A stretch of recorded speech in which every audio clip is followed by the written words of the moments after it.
Out there has been, Mom. So finally, we do have new details. And here's what we know right now. The woman who was struck is 44 years old from Swartz Creek, Michigan, which is just outside of Flint.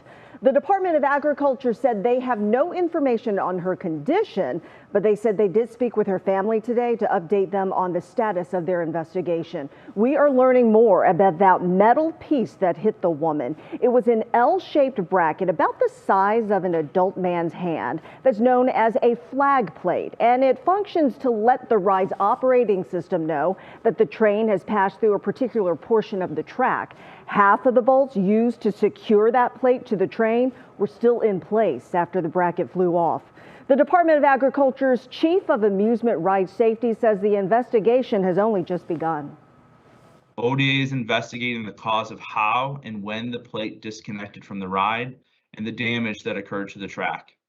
The train has been sent to a laboratory to examine the bolts which remain in the train body, and ODA is awaiting a report from that testing laboratory. And the chief also said the Department of Agriculture inspectors issued a stop order for the roller coaster the day of the accident, also put a lock on it so that it couldn't be operated. And we'll keep digging, trying to find out more information. We'll have more coming up at 6 and also at 11 tonight. Yeah. Still nothing on the condition of the woman. Right. Privacy, we have reached out to the hospital to see if she wants to release her condition, but because of HIPAA laws, it will be up to the patient to release that information. Yeah, very curious what's going on there. Thanks for the update, Lena. Yeah. All right, now we turn to developments concerning Pfizer's COVID-19 vaccine. The FDA has now given full approval for the drug, making it the nation's first vaccine to move beyond emergency use authorization. And we have team coverage on this story. Amani Abraham explains how full approval will impact what some businesses are doing with vaccine mandates and what's legal. And our senior health correspondent, Monica Robbins, is breaking down what this means moving forward to the goal to get more Americans vaccinated. So, Monica, we begin with you. You know, this was no easy process. The FDA staff worked night and day for more than 3 months going over a 340,000-page application. Wow. Yeah. And a lot of that info was just updated info. So what does the approval mean? Well, it means commercials. You're going to start seeing Pfizer advertise its vaccine. Approval typically allows doctors to use a drug off-label. So many are concerned that doctors may start giving out booster shots when they're only approved for the immunocompromised right now. Or doctors may give it to children under 12. The FDA says this vaccine is being distributed under a provider agreement with the U.S. government through the CDC, and there are rules regarding its use. The standing orders have not changed. We are not recommending that children younger than age 12 be vaccinated with this vaccine. It would not be appropriate. Probably more regulatory issues around vaccines and, say, medications, where doctors have more leeway with medications, I think, in terms of once something's FDA approved, the doctor can use their own judgment. I'm not aware that doctors can use it in kids under 12 just because it's approved for adults. So the license only applies to those 16 and up, but of course the vaccine is allowed for those 12 to 15 under the previous emergency use authorization. So as for younger kids, we're still waiting on trial results to know proper dosing for kids under 12. So it could be potentially very dangerous for a doctor to tinker with something that isn't even known yet, let alone approved. All right. Well, we know that once it has full authorization use, people will have more confidence in it. The hope is that these vaccination rates will begin to elevate. Anything else that we could see come from this, though, in your mind? Well, I think that's the biggest thing, is that they're hoping that there were a number of people who were just waiting for full approval to go and get a vaccine. What we're waiting on is the approvals for Moderna and Johnson & Johnson, and that could take some time, and I'll tell you more about that coming up at 5:30. All right, great. All right, we'll talk to you then. Thanks, Sure. Monica. So now that Pfizer's vaccine has received full approval, we could see more companies mandating vaccines for their employees as well. Amani Abraham joins us now in the newsroom with what this means. Hi, Amani.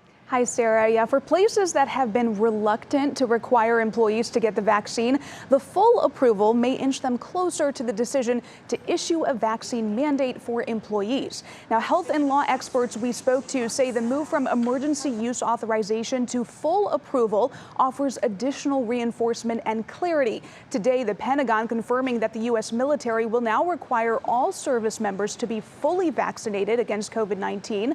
For businesses, issuing a vaccine mandate would be legal with appropriate exceptions. Businesses and employers always have to make exceptions for people who have a medical reason not to get the vaccine and a religious reason not to get the vaccine. But as long as they did that and they didn't do anything discriminatory, they were fully within their rights to have mandates before this full approval. Now, we've seen companies like Walmart, Disney, and United Airlines issue those vaccine mandates for employees. Here in Ohio, Summa Health requires employees to be fully vaccinated by October 31st. And there's still that push to get more people vaccinated. Just today, Summit County Public Health announced that they'll offer $100 gift cards to any Ohio resident 12 and over who gets the first dose of the COVID vaccine, and that begins on August 27th during a drive-through clinic in Akron. Sarah? So if the peace of mind isn't enough, maybe the $100 will help. Maybe. That's what they're thinking. All right, Amani, thanks so much. Well, here in Cleveland, what a weekend. Football was back. Although it's just preseason, fans were back in the stands over at First Energy Stadium with no COVID restrictions. The Browns, of course, won their only home preseason game of 2021. It was a 17-13 win over the New York Giants yesterday. That means we're down to just one preseason game left. That'll be played at the Atlanta Falcons Sunday night, and we'll see that one live right here on WKYC. The voice of the Browns, Jim Donovan, joins us now. And Jimmy, I think this makes it something like a preseason victory Monday. Yeah, I think so. Why not? Yeah. I mean, really, you know, Cleveland, wherever we can get those them. used to be few and far between, and when you can get them, you embrace them. All right, so everything went well yesterday, and the Browns now move to their final preseason game coming up, as you mentioned, Jay, on Sunday night down in Atlanta. There was some injury news today, and of note, the Browns kicker from last year, Cody Parkey. The report is that he injured his quad in the preseason warm-up, but he still kicked during the game. He kicked off, he kicked an extra point, and the Browns today put him on injured reserve, which would mean right now that Chase McLaughlin, who's been in the competition with him, would be the last kicker standing. He would be the guy unless the Browns made another move, but it seems as though Cody Parkey will not be with the team this year, going on injured reserve. Now, the battle has been close between the two anyway during the preseason, and McLaughlin might have been a little bit of a nod ahead right now. At this point, he hit a 49-yard field goal yesterday against the Giants. All right, let's go to preseason game number 3, and now the big question is, do you play the starters on Sunday night? They haven't played at all so far. Didn't play in Jacksonville, didn't play yesterday. So the Browns are 2-0, but they're doing it with their backups. But a lot of teams are doing it that way. Kevin Stefanski said today, we do have a plan for Sunday night. I'm going to talk to my players midweek about what's going to happen on Sunday night in the way of who's going to play and who isn't going to play. Here's the coach. So we do have a plan, and we've talked about it. I want to continue to see where we are this week before ultimately signing off on that. And I'll talk to the players, and then I will certainly let you guys know. Here right now, as far as do you play the starters? Now, the Browns have gotten great work with their starters, and I can tell you, I saw them out in the field last Thursday and Friday against the Giants before yesterday's game, and the starters look ready, and they did get a lot of work under more control than a game. There was no tackling down to the ground. So the question is, do you risk anybody getting hurt in that game Sunday, which means nothing? Every arrow points towards September 12th when they take on the Kansas City Chiefs. That's the dilemma that they have right now, because around the NFL over this past weekend, there were teams that lost players. A.J. McCarron, happens every year. Torn ACL. Carl Lawson, who the Jets paid a ton of money for to get as a pass rusher. Torn ACL. There are other injuries, too. If that ever happened, that could derail a great season that we're expecting very, very quickly. But this, to be sure, is a huge departure from normal protocol. In a regular preseason with the 4 games, you always see the starters at least some of the time, and particularly a lot in that 3rd game. You know, and I think, Jay, what's happened now, these joint practices have taken over. This is the new norm, I think, in the preseason, where they get 2 controlled practices against the team and then play the team that weekend. Everybody's doing it. It's in vogue right now, and they feel there's much more control going into those practices rather than into the preseason game. The other thing that would tell you that maybe they should take a look at slipping these guys in and playing them a little bit, there's a longer period of time now from the last preseason game until the Browns play in Kansas City. It's 2 weeks rather than 1. Yeah, keep them warm. All right, Jimmy, before we let you go, we know you were very busy down there Sunday. Do you recall this moment? You aren't on Facebook, but Janet Kmit-Karchella posted this on our What's New Facebook page yesterday. Yeah. You're waving to Janet, yes, I think. Sure. She said, at the Browns preseason game, had to get a picture of my favorite sportscaster, Jimmy. And as you can see, she posted it. It's got like 300 likes. Oh, that's nice. How about that? Nice. We were back in our old broadcast Didn't booth that feel yesterday. good? It was very nice. Thank you. I heard it was warm up there, though. My gosh, I was drenched. And if you thought I was drenched, poor Joe Thomas was really drenched. Yeah. All right, Jimmy, thanks. Hey, remember, as Jimmy said, the final preseason game of 2021, whether the starters are out there or not, it is this weekend. You'll see it right here on WKYC. The Browns are at the Atlanta Falcons. Sunday Night Football. When you hear that music, if you don't get excited, then you need to see a doctor. It's an 8 o'clock kick, and then it's an off week, as Jimmy said, and then the Browns and the Kansas City Chiefs for real on September 12th. Next on What's New, clearing the shelters. We'll tell you about the nationwide campaign to find pets forever homes. We'll take you inside the local organization trying to help not only pets, but also pet parents who may be in need as well. And then, Crazy in Love, we'll tell you about a new campaign with Beyonce and Jay-Z coming up in Pop Break. I know Matt Wentz will be really looking forward to that report. He's a big Jay-Z and Beyonce fan. Oh, absolutely. But first we say our first hello of the show to you, Matt. Yeah, hello, everybody. I put the posters, Jay-Z and Beyonce, all over the weather center here. Betsy gets really upset. Your outdoor dining forecasts, we're in the 80s. It's hot and steamy. You know that outside. We have a stretch of very summer-like weather all week long. The only relief will come from some thunderstorms. We'll time those out in the week ahead after this.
Welcome back to What's New. All of us here at 3 News are super excited about this. Well, so many of us are huge pet lovers. All month long here in Northeast Ohio and really nationwide, we are clearing the shelters, helping pets find their forever homes. And you can help a pet in need. You just need to use WKYC.com or the 3 News app to find participating shelters. You can also check out cleartheshelters.com through September 19th. And locally, there are plenty of places doing what they can to help animals in need. Slavic Village's pet-friendliest spot is about to double in size, and not a moment too soon. Here's Jasmine Monroe. If people don't know how important neighborhood pets is, I'm here to tell them that they will make sure that you are okay. They will make sure your pets are okay. Yeah, you're affectionate one. I know. He loves to lick me behind my ear. You're my big baby. Can I have a kiss? You're not gonna kiss in front of people? Since 2016, Neighborhood Pets has provided low-cost wellness services, free spay and neuter procedures, a pet food bank, and more to those in need. I didn't have the money. And Becca made sure that she was okay.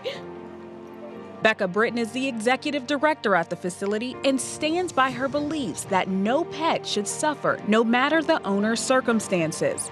Our entire goal here is to keep pets in their homes with their families. And we do that by providing resources and low-cost or free services to pet owners throughout the city of Cleveland and East Cleveland. She tells us since the pandemic, they're busier now than ever before. It's been very difficult for our staff. It's difficult for our clients. Emotions are running high, and it's really been like that since the beginning of the pandemic. And with the need being greater than ever, they had to expedite their expansion to meet the needs of their clients. With the expansion, we're going to increase our capacity and be able to help more clients in need. An expansion that volunteer Daryl Brazil believes is necessary. It's very important. I've even done volunteer work here for them to show my appreciation.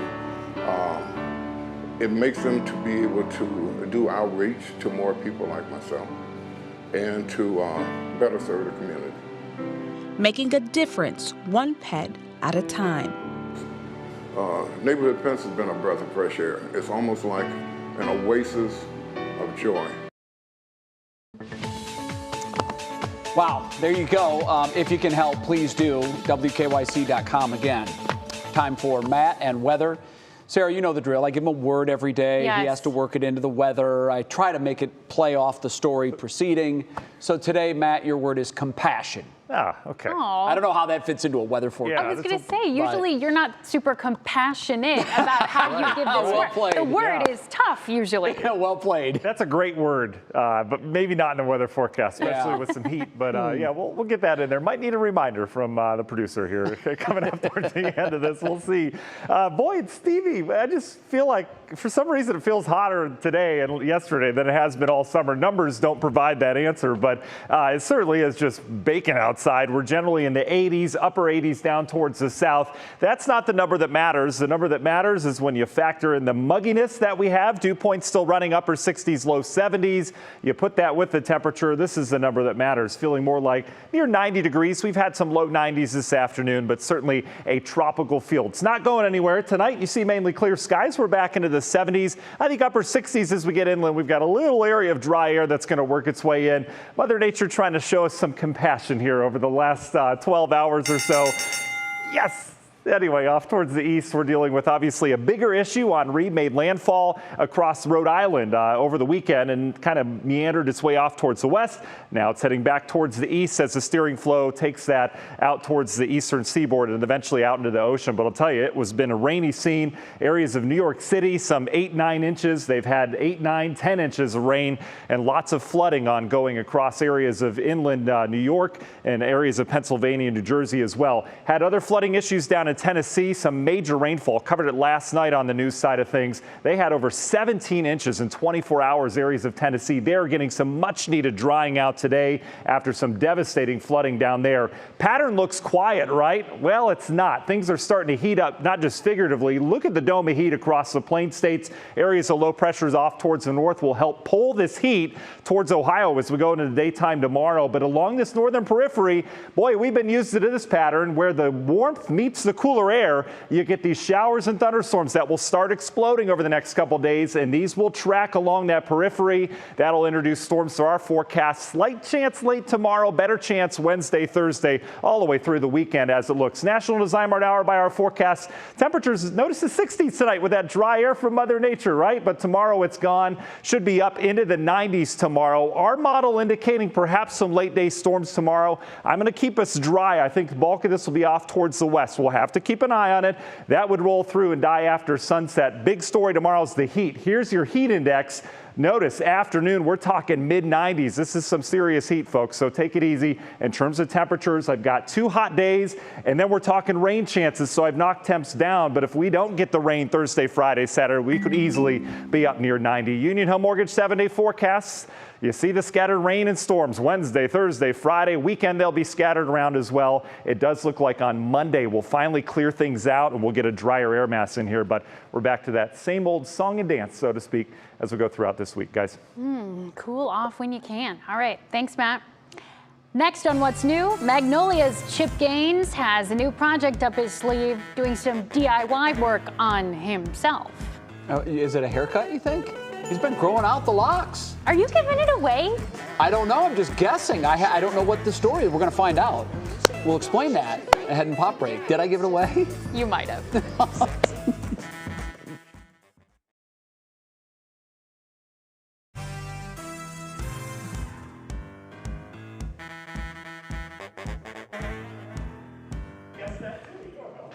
Yeah, I was just kind of spitballing there.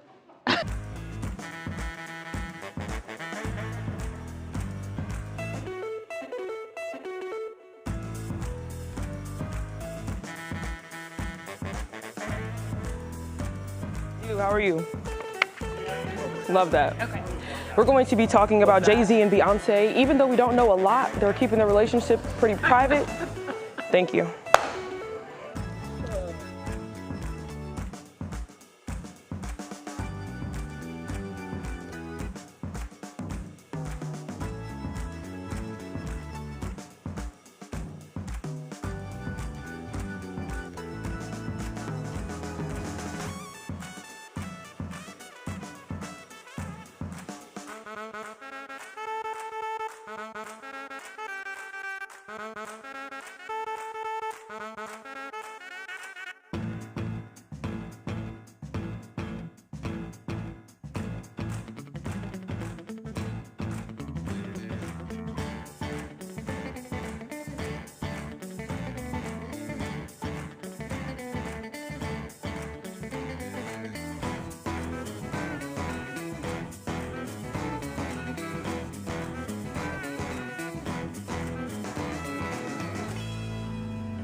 All right, welcome back to What's New. I spoiled it, everybody. I did that. It's time for your Monday Pop break. I'm sorry, Kiara. Hey, Kiara Cotton's going to actually tell us all about chip games and even other stuff going on, like Jay-Z and Beyonce. We haven't really heard about them in a while. Right, you're absolutely right. They keep their relationship super private, but I can tell you one thing. After nearly 20 years together, Jay-Z and Beyonce are still crazy in love. The entertainment moguls are the stars of the latest ad campaign for jewelry brand Tiffany & Company. The campaign, titled About Love, shows off the couple's chemistry as they're dressed in all black with the iconic Tiffany yellow diamond, bird on a rock brooch, and one-of-a-kind cufflinks serve as the perfect accents. About Love will launch globally September 2nd. And as Jay mentioned, Chip Gaines may be known for his home makeovers, but according to the DIY star, he's ready for a makeover of his own. In a video posted to social media this morning, Chip announced that he's ready to chop his locks, but for a good cause. In a new campaign with St. Jude's Hospital, fans can donate to the organization to determine how much of Chip's hair will be cut. And this isn't the first time he's let go of his locks for St. Jude. Back in 2017, he buzzed his head, helping to raise $230,000. And in 2019, he raised nearly $1 million with his Chip In Challenge. Operation Haircut Part 2 is taking place now through Friday. And more stars are joining TikTok, and pop star Taylor Swift is the latest. The 31-year-old joined the platform this morning, promoting her version of her 2012 album Red that is now available for pre-sale. She did the video lip-syncing Screwface Capital by UK artist Dave, and she revisits her past projects with themed outfits. Swift captioned the video, "I'm on TikTok now, let the games begin." And last but certainly not least, today we remember the legendary Kobe Bryant on his birthday. The basketball icon, his 13-year-old daughter, and 6 others were killed in a helicopter crash in January of last year. Kobe Bryant would have been 43 years old. It's hard to imagine that it's been, so long already. I know, it really is. And it's still just hard to imagine that such a filled with life guy is no longer with us. Taken way, way too young. For sure. Yeah, absolutely. Okay. Well, thanks, Kiara. Thanks for clearing it up. Maybe you're going to make some donations. Listen, I feel now I have to. Yeah, I feel like I have to make a donation. The kids at St. Jude's will appreciate it. They will, and good for Chip. My goodness, he's raised over $1.25 million for sure for cutting his hair. Yeah, third time's the charm, right? Good on him. Yeah. Thanks, Okay, Kiara. thanks, Kiara. Well, next year on What's New, what the CDC says about taking a cruise as its guidelines are updated. We'll tell you what you need to know before you set sail. Plus, a former baseball player has created a unique business using baseball bats and a whole lot of creativity. This is also a chance for you to get a hold of a Cleveland collectible for free. What? Stay with us.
And now, live from WKYC Studios, this is What's New. And we welcome you back and start by giving you 3 things you need to know at 5:30. We're finally getting a clearer picture of what happened at Cedar Point 8 days ago that left one woman hospitalized. The Ohio Department of Agriculture is responsible for the investigation. They told the media today the victim, a 44-year-old Michigan woman, was struck in the head by an L-shaped metal bracket the size of an adult male's hand. This while standing in line for the top Thrill Dragster. She was originally transported to Sandusky's Firelands Regional Medical Center before being transferred to St. Vincent's Hospital in Toledo. We also learned the park spoke with the victim's family today, but we're still trying to learn more about the woman's current condition. Number 2, the FDA has fully approved Pfizer's COVID-19 vaccine, making it the nation's first vaccine to move beyond emergency use authorization. So far, more than 200 million doses have been administered in the United States since emergency use began in December. The vaccine will still be available under emergency use authorization for kids ages 12 to 15, along with a 3rd dose in certain immunocompromised individuals. We'll have more on this story coming up in just a minute. And some new guidelines for those going on a cruise. The CDC now says those at risk of getting COVID should not get on a cruise ship, no matter what your vaccination status is. That goes for people with underlying medical conditions, pregnant women, and the elderly. And for those that do go on a cruise, even if you're vaccinated, it's recommended you get tested for COVID 1 to 3 days before you leave and 3 to 5 days after your trip. And with that, we welcome you back into What's New on this Monday, a very busy Monday here in our newsroom. I'm Sarah Shookman in for Betsy this week alongside Jay Crawford. You know, the pandemic has had an impact on so many industries, but I'm not sure when all is said and done that there will be an industry as impacted as the cruise industry. It is really... It's been decimated. It has. I mean, they were just at a standstill for so long. And even now, I think you see something like this come up and there's just, again, that confidence picture. Yeah. I don't know. Doesn't make you feel real confident about booking a cruise. No, it certainly does not. All right, let's get the 5:30 half hour started with our top talker. And we're going back to the historic news in the fight against COVID-19. The FDA has granted full approval today to Pfizer's vaccine, making it the first in the nation to move beyond emergency use authorization. NBC's Sarah Dolph has the story. Pfizer's COVID-19 vaccine taking center stage. It's an important moment in our fight against the pandemic. As the first to be granted full FDA approval for people 16 and up. The agency tracking more than 40,000 subjects. Half received the vaccine, the other half a placebo. Finding the vaccine, now called Comirnaty, 91% effective at preventing disease. And this really tells people that there is no doubt whatsoever, based on this independent scientific review, that the benefits of the vaccine far outweigh the risks. It's a milestone medical experts hope will lead to an increase in inoculations. That will be one more reason for those 90 million people who have still not gotten their first dose to say, okay, I guess it's time. And one also expected to pave the way for more vaccine mandates. The Pentagon moving to do so for members of the military. We're going to move forward, making that vaccine mandatory. We're preparing the guidance to the force right now. It comes as the country struggles with a surge of Delta-driven infections, especially in areas with low vaccination rates. Florida surpassing 3 million individual cases over the weekend. Doctors there pleading with people to roll up their sleeves. We are exhausted. Our patients and resources are running low, and we need your help. A race to get shots in arms as the Pfizer vaccine clears its final hurdle. Sarah Dolph, NBC News. Okay, Sarah, thanks. A lot to unpack here. Yeah, and our senior health correspondent, Monica Robbins, joins us again. So, Monica, we know that this was for Pfizer's shot. What about Moderna or Johnson & Johnson? Yeah, they're coming, but not anytime soon. So in early June, Moderna started submitting their full approval paperwork and requested priority review. And because they were granted the fast track designation last year, they can submit sections of their application as they're completed. And once everything is in, then the FDA will notify them that it's been accepted for review. So final approval could still be several weeks away, but I would guess approval before the end of the year.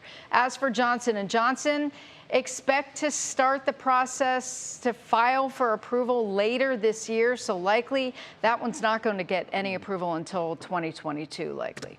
And part of this process, you mentioned just how many documents are in there as we were talking at 5 o'clock, but is time. I mean, that's one of the requirements. Yeah, and the thing is the FDA is fast tracking this. So they are trying to get on this as quickly as possible. But just to give you an idea, the emergency use authorization paperwork for Pfizer alone was 110,000 pages.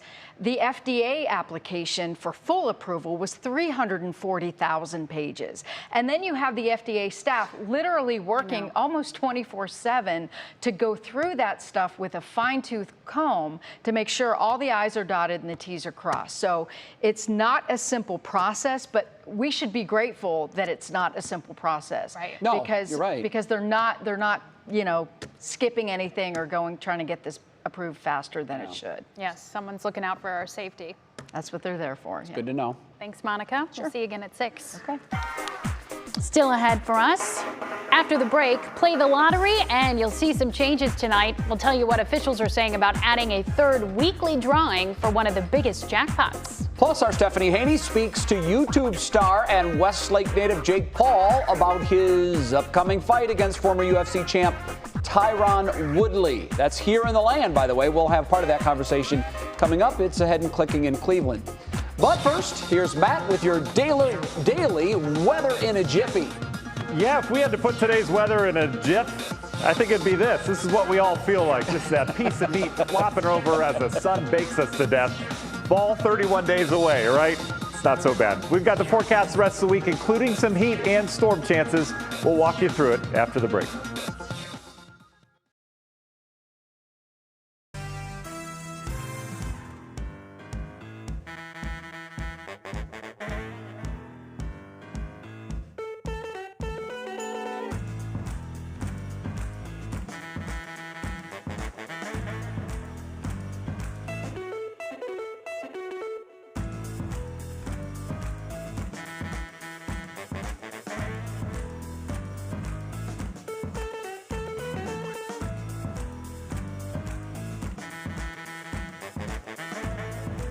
I do.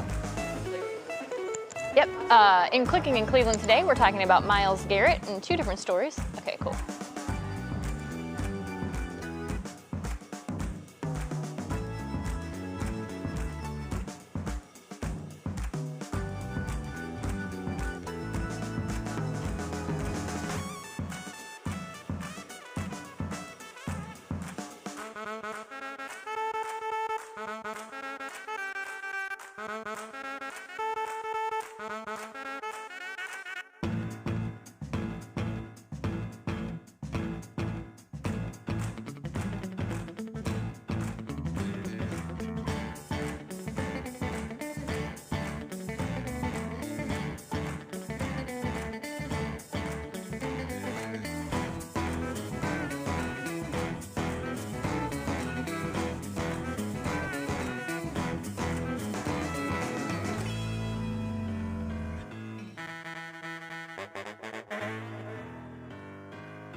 Welcome back to What's New. It is Money Monday here on the program. And if you play the lottery, listen up. It really is Money Monday for you because tonight the Powerball is holding its first Monday night drawing. Now, this is in addition to the Wednesday and Saturday drawings. And adding a third weekly drawing to the Powerball is said to result in a larger, faster growing jackpot. Not bad, right? The Powerball jackpot now sits at $293 million and will be drawn at 11 o'clock tonight. Do you play? Not often. I try to remember to get one when there's those really big jackpots we're all talking about. If I'm driving to work and I see the billboard and it says, you know, over 500 million, like 300 million isn't enough, I'll say, now that money is worth playing. So they always pull me in with the big. So perhaps if this is true and you start to see more of these, it will probably increase sales. They have seen an incredible record of these, you know, the record jackpots, they have increased in frequency of late anyway. So I think maybe they're trying to capitalize on that, get people interested, and, you know, give you one more day to draw your numbers. I always seem to miss the drawing, too. I do, too. I forget when they happen. I've never won, so it hasn't mattered. But I always figure if I win, they're going to say, hey, someone bought this at the gas station in Chagrin Falls. And then I would be like, uh-oh, where's my ticket? Also, one night, if you turn on Channel 3 and we're doing just a really fun newscast, like more fun than usual, it might be because we won. Because sometimes when it gets big enough, our general manager, Mickey, buys groups tickets and we're all in. And so then, you know, you could all share. The whole family could win over here. Yeah. A new bank rate survey found that more than half of the people in the workforce, this is incredible, right now are likely to switch jobs or at least start looking for a new job within the next 12 months. Over half of those surveyed say flexibility, including hours and remote work, is most important to them. Higher pay, job security, paid time off, and a more inclusive work culture round out the top 5 reasons people are looking for different options. We've talked a lot about this. We have. It seems like it's a thing that's here to stay. 50% is a big number, and I was just wondering how many of them are parents, because, you know, they have seen some of the effects of the pandemic, childcare, schools being remote, all of those things that has said, I need more flexibility, or I need more time off, or I need to do this differently. Yeah, I think in general, one of the things that the pandemic has done to all of us is it's changed our view on how we look at life and work and the balance between the two. So I have a feeling that this is going to continue for years past the pandemic. Yeah. Everybody's looking now for that perfect scenario. We'll be watching. Yes, we will. All right, time now to get a check of the weather. Matt Wintz is standing by. We're going to sizzle and keep sizzling this week, huh, Matt? Yeah, just turn us over twice every hour. We'll be okay. Live look at CSU cam right now. Kind of a hazy look to the atmosphere, but you can see really not a whole lot in terms of cloud cover. Just some high clouds there in the distance as we face west. Those high clouds actually off of thunderstorms way over in Illinois. Kind of neat how they travel along the jet stream. Temperatures, though, yeah, we're muggy. We're in the upper 80s for many of us, low 80s towards the lakeshore. Did have a nice lake breeze set in today. When you don't have much of a flow wind-wise, the lake, obviously a little bit cooler than the air around it. That cool air expands. That's what the lake breeze is. And we typically see it come furthest inland when there's really not a lot of push to the wind. And there's not going to be tomorrow either. So it should have a nice lake breeze. You combine it with the humidity, though, feeling more like 90 degrees outside. Tonight, we're falling back into the 70s, even upper 60s as you get inland. Notice the clear skies. Gorgeous night tonight. But then we talk heat tomorrow. Today, feeling more like upper 80s, close to 90, right? Well, tomorrow, as we get beyond the noon hour, we're feeling more like the low, even mid 90s. So add a good 5 degrees to what it feels like right now outside. That's what you got coming your way Tuesday, and that is going to be pretty much a carbon copy once again on Wednesday. Here's the leftovers of Henri continuing to cycle its way off towards the east now. You can see some of these bands of rain we had. If you joined me last night, I said the model had one shower going through northeast Ohio. Look, it actually happened. We did have some raindrops earlier through areas of Portage County. That's long gone. Here comes our new pattern. Get used to this. Dome of heat will expand. I mean, this is an expansive area of heat. Many people baking under this one.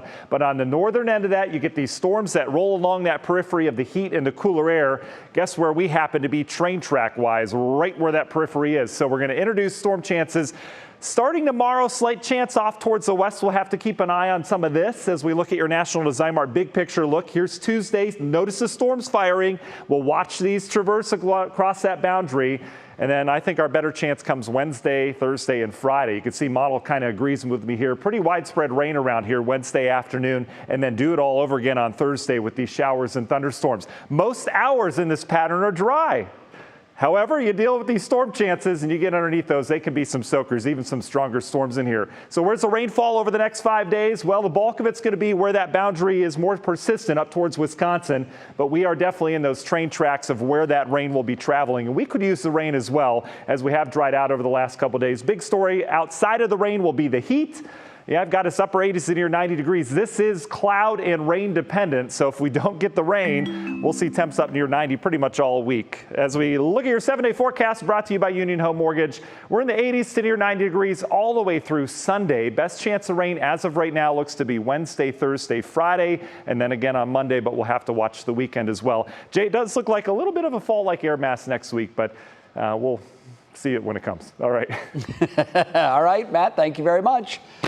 Right now, it is time to see what's clicking in Cleveland, and for that, we bring in our digital anchor, Stephanie Haney. Stephanie, hello to you. Hope you had a great weekend. I did, Jay. Thanks. I hope you did too, and I hope everyone did at home. And it's a great Monday today for our Cleveland Browns defensive end, Myles Garrett, because he's got a new title today. He has just been named the Browns ambassador to University Hospital. So together, Myles and UH will collaborate on healthcare and wellness issues to help Northeast Ohioans live their best lives. Myles says he's excited to connect with and serve the Northeast Ohio area in a different way beyond the game of football. And speaking of taking things beyond football for Myles Garrett, YouTube star turned boxer and Westlake native Jake Paul has a message for him. Now, Jake is my guest on this week's 3 Things to Know podcast ahead of his fight on Sunday against Tyron Woodley right here at Rocket Mortgage Fieldhouse. Here's Jake reacting to Myles saying in an interview with Complex that he could knock out Jake's brother Logan Paul in a celebrity boxing match. Stick to football, my friend. You know, I like Myles. I have nothing against him. He's an amazing player. But, you know, you saw what happened when Nate Robinson from the NBA tried to get into the ring. People don't realize it's a whole different sport. People don't realize this is a sport where time and experience is really the only thing that gets you better. So, long story short, my brother would knock him out. No question, but nothing against Myles. I'd finish that with nothing against Myles too if I was saying that now. Yeah, careful. He does assure me he is a Browns fan. Jake Paul is a Browns fan. No love lost there. Lots of surprises in store for Tyron Woodley, though, at Rocket Mortgage Fieldhouse on Sunday and for the fans. So you're going to want to listen to the full podcast at wkyc.com/3 things to know for that. It's going to be a good show. Jay. It is. There's intrigue around these because Woodley was a UFC champ, but this is a boxing match. So he won't be able to use half of his arsenal. So we'll see. But I just think at some point, the Paul brothers are going to step a little outside their comfort zone. And like Mike Tyson once famously said, everyone has a plan until they get hit in the face. And then it all goes out the window real quick. Let's just hope that comfort zone isn't with Myles Garrett, because we kind of need him, you know, down at First Energy, please. We do. And Myles said he doesn't expect that to be happening anytime soon. But, you know, if it did, he said he would win. Just careful poking the bear, okay? Because that's a big bear. Oh, boy. That's a really big bear. Thanks, okay. Steph. Next on What's New, how does drinking your favorite beverage out of the barrel of a baseball bat sound? We're going to show you how one company is making that happen and what's next as the Cleveland Indians logo is changing along with its names soon. And then show us something good, the special moment between baby and dad that is sure to make you smile today.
A few weeks ago, I was at a wedding in Bay Village, and I saw these really cool drinking mugs, even champagne glasses. Only thing was, there was no glass involved, just wood.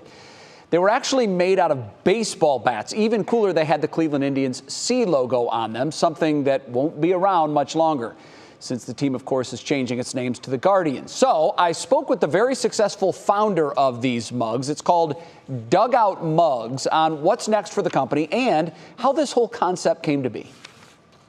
I went into coaching college baseball, and there was a hitting coach that was creating a training tool.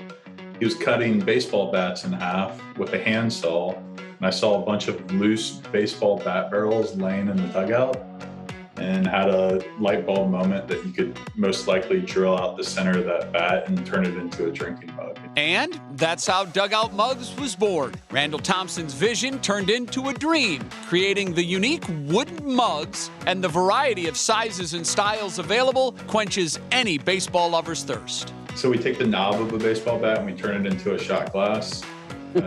We also take like a billet or a barrel of a baseball bat, and we carve it down to look like a mini baseball bat, but it's a wine glass. And then there's the barrel of a baseball bat converted into a drinking mug, and we also take the handle of a baseball bat and turn it into a bottle opener. But turning this dream into a craft to create the mugs didn't come easy for Randall. In fact, it took some thinking outside the box effort. But I have no wood turning experience. I have no woodworking experience in general. And I try to take these bat barrels and just cut the handles off and then drop the drill press on top of these barrels. And I realized that wasn't the move. So I eventually connected with a wood turner up in Maine.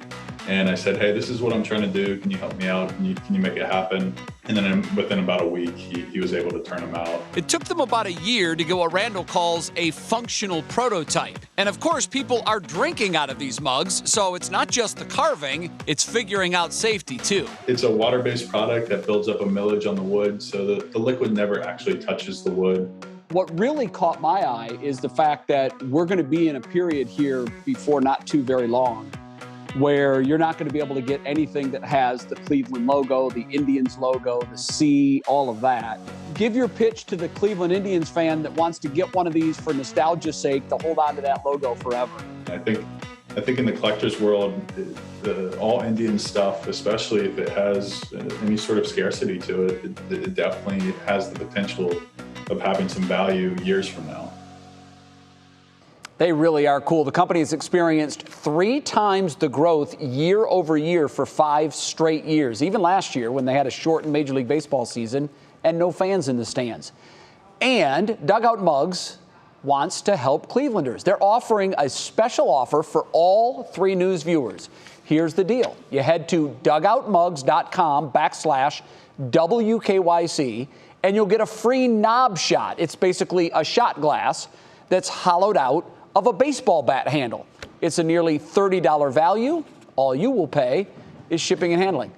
It's really cool. They wanted to do that for our viewers. Awesome. And when I was talking to them, what really fascinates me is this collective item piece of the story. Soon, you won't be able to get anything with the old-fashioned Block C logo. Right. It's going away very, very fast. So with that in mind, I made sure that I got a couple. Because I was going to say, are you stocking up the bar, I am, Jay? yes, I am. Because at some point, anything that has that is going to be throwback, and it's going to be hard to get, or in this case, impossible to get. You can, by the way, find Dugout Mugs on all 30 teams. They have stadiums. They have 50 minor league teams logos on these mugs. Just about anything you want baseball-wise, they can put it on a baseball bat. What a cool idea. For a mug. It really is neat. And must feel good in your hand, too. It does. It feels like great. A bat. It feels like a baseball bat. Yep. All right, next here on What's New, what's the moment like when a baby hears her father's voice for the very first time? Our show is Something Good, and it's up next.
But you may not want. Hey, mic check. So should I just clarify and say, hey, Monica, you know, you were talking about getting the flu shot and the COVID shot at the same time. Yeah. What I'll say, look, if you have concerns about it, talk to your doctor, but you can get them at the same time. What if people have concerns about that? Yeah. Hey, how are you? Yeah, absolutely. So, hey, I have you, David. How are you? She's having mind contractions.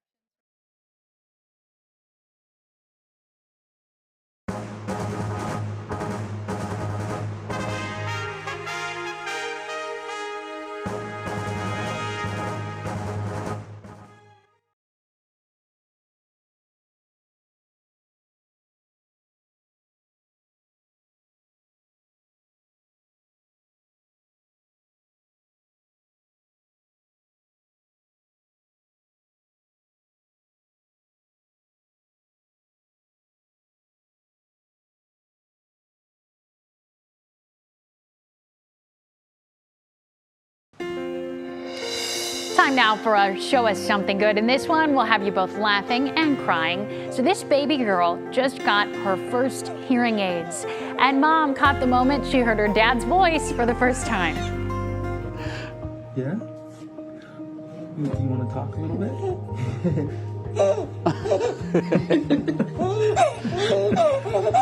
Wow. Listen to those giggles. She could not stop laughing at the sound of Dad's voice. Oh, That is absolutely precious. so precious. The gift of hearing. She's a lucky girl. He'll hear those giggles the rest of his life. He will. And she'll hear her dad's voice, too. We're out of time. Back tomorrow at 5, and we hope you join us then. Yes, thanks for watching. What Matters Most with Russ and Laura starts right now. Now at 6, Roller Coaster Report. The state agency investigating an accident with a ride at Cedar Point breaks its silence on the investigation. Lena Lai has details of the incident, which put a woman in the hospital with serious injuries. Also, full approval. It's an important moment in our fight against the pandemic. Pfizer scores major backing from the FDA over its COVID vaccine at a time when the variant is making more sick. Monica Robbins explains why this decision is a game changer. Mandate meaning. With Pfizer's approval, look for more vaccine mandates and incentives, including here in Northeast Ohio. And Paralympic Pride. The next worldwide athletic competition after the Olympics has now begun. From the WKYC studios, this is What Matters Most. And good evening. Thanks for being with us. I'm Russ Mitchell. And I'm Laura Queso. Tonight, new developments in a roller coaster accident at Cedar Point that sent a woman to the hospital with serious injuries. A piece of metal from the top Thrill Dragster came loose and hit her. And just a few hours ago, the State Department of Agriculture released some new information in this case.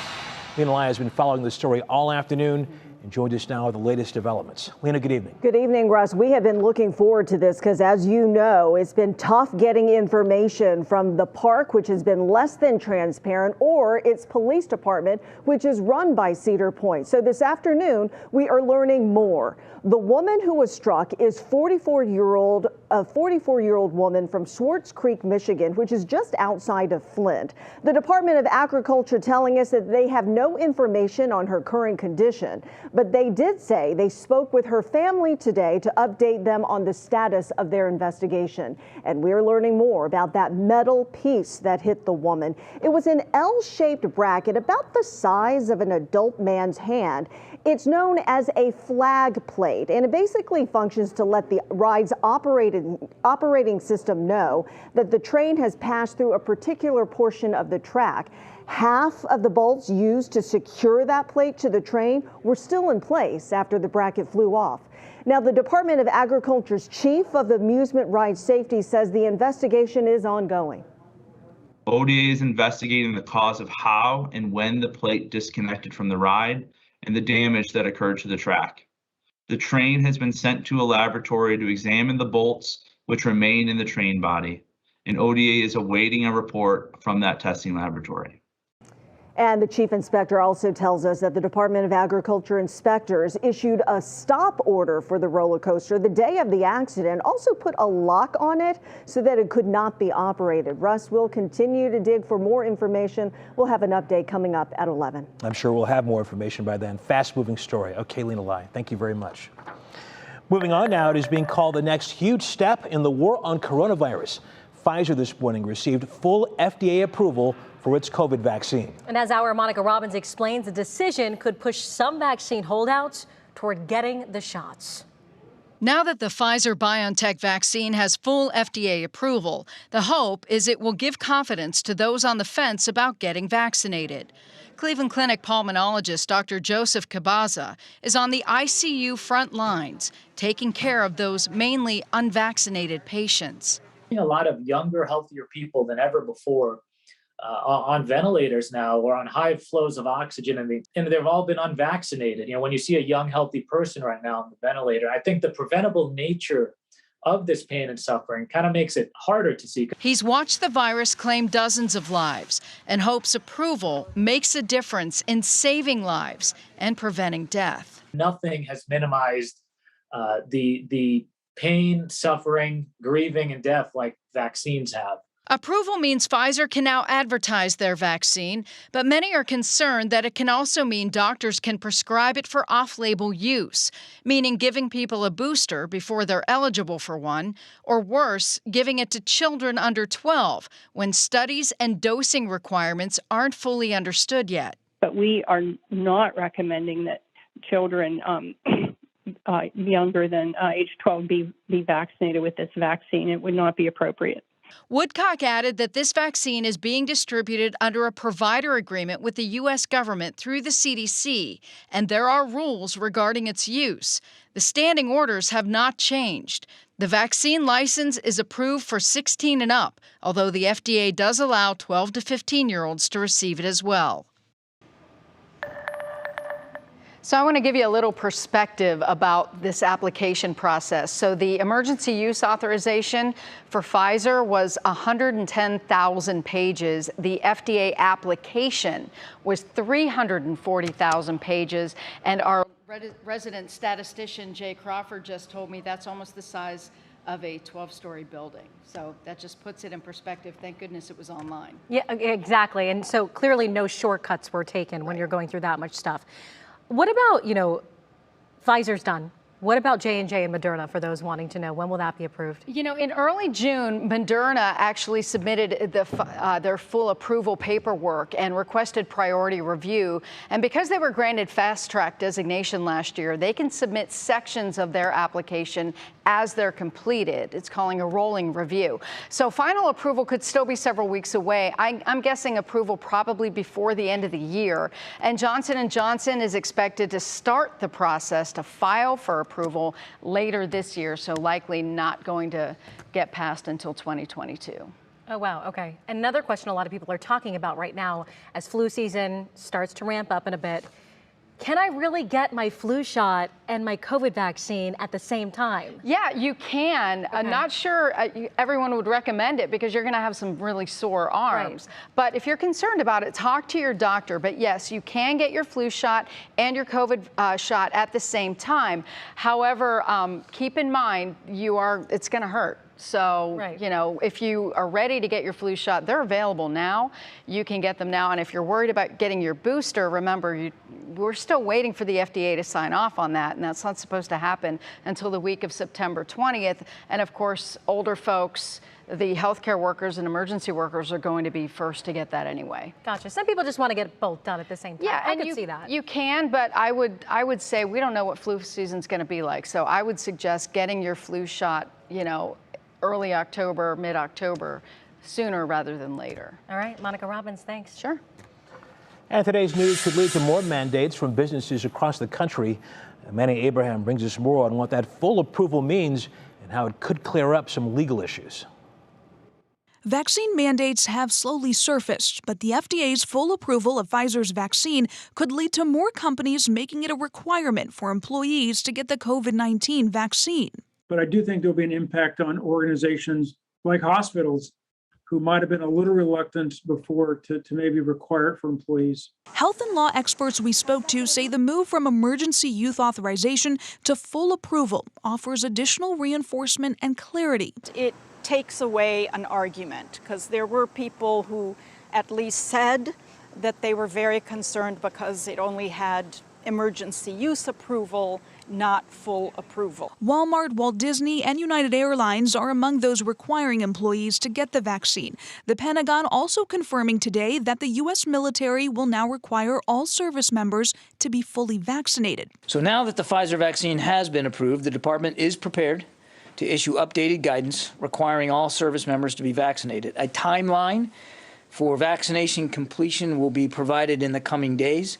Here in Ohio, several companies have already announced vaccine mandates. Employees with Mally's Chocolates reached out to WKYC back in June, showing a company email citing the vaccine requirements. Summa Health also requiring employees to be fully vaccinated by October 31st. Some were against the decision. You gotta stand up.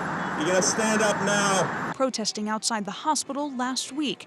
The debate continues over those mandates, but experts say it's legal with appropriate exceptions. Businesses and employers always have to make exceptions for people who have a medical reason not to get the vaccine and a religious reason not to get the vaccine. But as long as they did that and they didn't do anything discriminatory, they were fully within their rights to have mandates before this full approval. And of course, the push to get more people vaccinated continues. Just today, Summit County Public Health announced that they're going to offer $100 gift cards to any Ohio resident 12 and over who get their first dose of the vaccine. And that's going to begin on August 27th during a drive-through clinic in Akron. You can find more details up at WKYC.com. Russ? Okay, Amanda Abraham in the newsroom. Thank you. And President Biden weighed in on that FDA decision, saying now more than ever is the time for everyone to get a shot. Those who've been waiting for full approval should go get your shot now. The vaccination is free, it's easy, it's safe, and it's effective, and it's convenient. The president also urged parents to use the tools available to them to keep their children safe, like wearing masks and social distancing. And he called on the private sector to encourage employees to get vaccinated. Tonight on NBC News with Lester Holt, Lester speaks with the CEO of Pfizer to find out how this milestone could help conquer COVID. Nightly News also looks at what's next for other vaccines. Once again, that's tonight at 6:30.